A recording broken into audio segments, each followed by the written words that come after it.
Alright, so this video here is going to be a video that teaches you how to access and analyze data from the HPLC.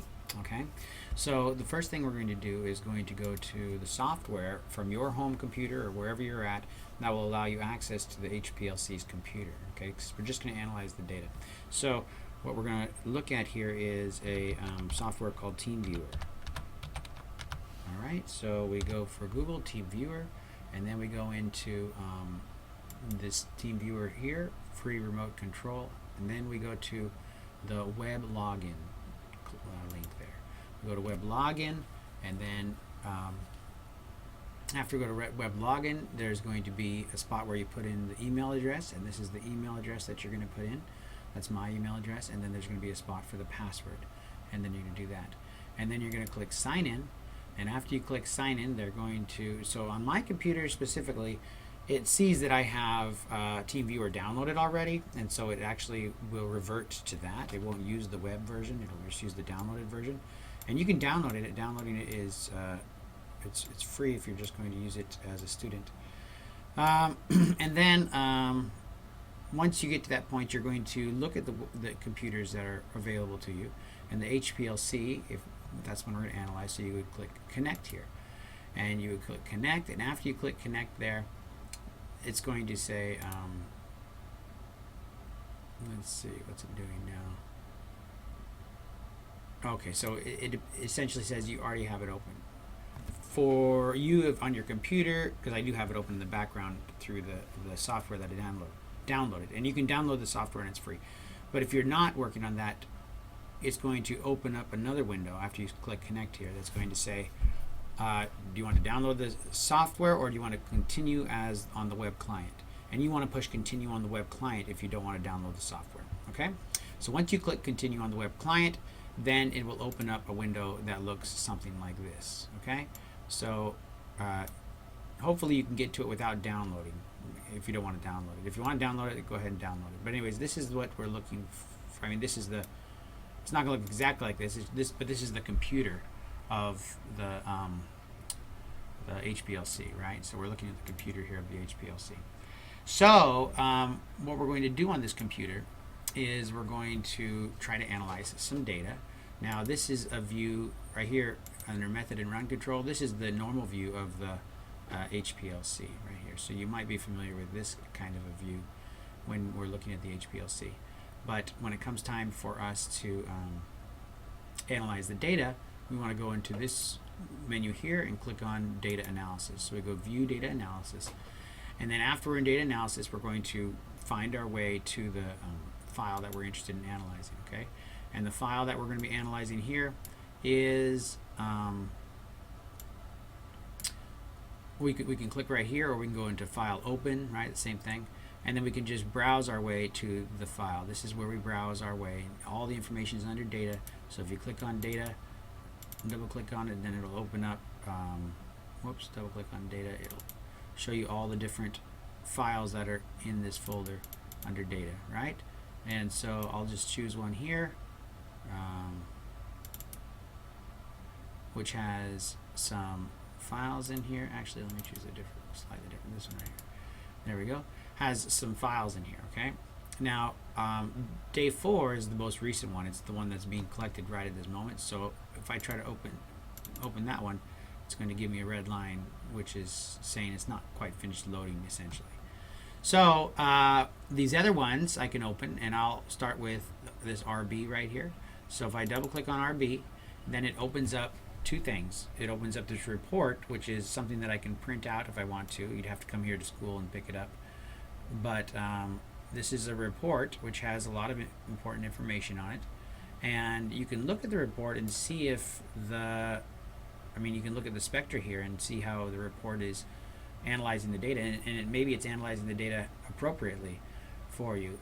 Essentially what this report is it's showing you the absorption of the chemicals as they came off. That's this axis over here, versus time, right? So these are the chemicals, the peaks of the chemicals coming off. The area under the peak is related to the concentration of the chemical. That pink line there is showing you where the computer has kind of measured cut off to measure the area under that curve. So this curve right here has a very, the pink line is going from the beginning of the curve to the end of the peak, right? So that's perfect. This one's good. This one has like 2 bumps, so it's going to be hard to tell whether it's 1 or 2 chemicals. This one looks good. And these ones in here are kind of all stacked together, but you can see where they've drawn the pink lines to kind of separate the peaks. But probably the area under those curves, probably not something that you're going to be able to really use.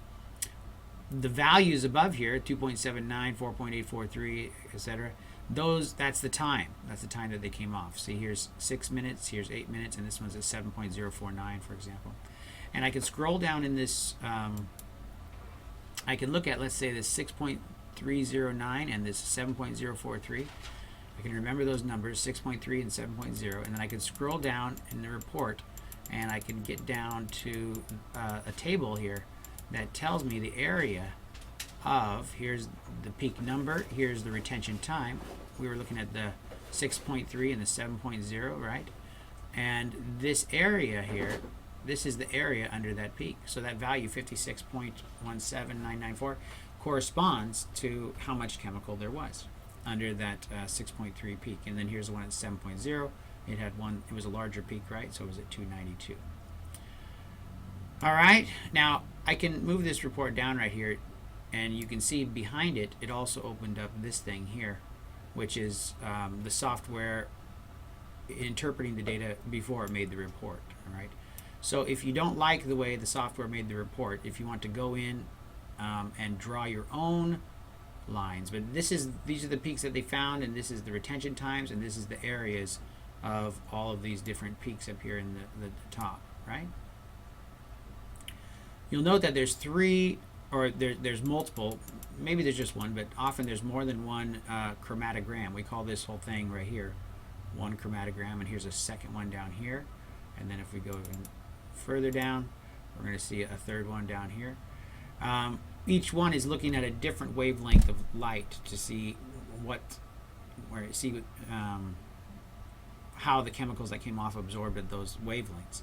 So the first one here, the first chart corresponds, the first table here corresponds to the first chart, and the second table down here where it says, oh well, we got to go to the next page. See, there's 2 pages here. So the next page, the signal 2, this one corresponds to that one, and then signal 3 corresponds to the third one, right? So let's go to the front page again. So you have to make sure you're looking at the right data table to correspond to the right signal. All right, this is DAD1 signal at 254.4, and that's what we were looking at down here at the bottom on this one here, right? DAD1 signal 254.4. All right, if for some reason you have a peak that, I'm closing that thing now, I can reopen it again just by clicking here and double clicking on RB again, it'll open it. If you have a peak that you don't like the way that the computer has drawn the pink line, all right, you think it should have been drawn a certain way, right? Then what you can do is you can zoom in to that peak. So here, oh, that was not a really good one. Let's try a different one here. Let's zoom into this peak here. Okay. If you want to measure it differently for some reason, you can click on this button right here and you can draw your own pink line. So maybe I want the pink line to come to right about this point for some reason. I think that that point is where it really represents it. Then it draws the pink line for me and it gives me that area right there. So then I can look at each specific peak and manually decide where I would like the pink line to go. Does that make sense? All right, let's reopen this now. Just open it fresh, RV again. So here it generates a report from us from the data below. I'm going to close this report for now and show you a different thing you can do here. We can go File, and we can say Export File. We can go to CSV File. That's a common standard way of reporting data or recording XY data. I click on Spectrum, oh sorry, I click on signal here, click on signal, and then I go to write to clipboard, and then I say okay, and then I make sure these two checkboxes are checked, and then I'm clicking the one I want. Here's the 3 different signals again, and we'll do the first one just as an example. And then you click OK, and now it's on the clipboard. So now you can go to, for example, an Excel spreadsheet, and you can push paste here, right? I left that open on purpose so I could maybe label it. I'll label it RB. And then I can highlight this, and then I can move that out of the way, insert a scatter plot like this, okay? And so you can rewind that if I went too fast for you and see what happened. But essentially now I have this same data on an Excel file. Does that make sense? So now I can manipulate them differently. I can put a whole bunch onto one file. Does that make sense? And see how they overlap and see how the peaks change over time or different concentrations and such. Does that make sense? So that should be a pretty good explanation of how to do most of the things that you'll be, for most of you, all the things that you need to do in HPLC analysis. All right, hope that helps.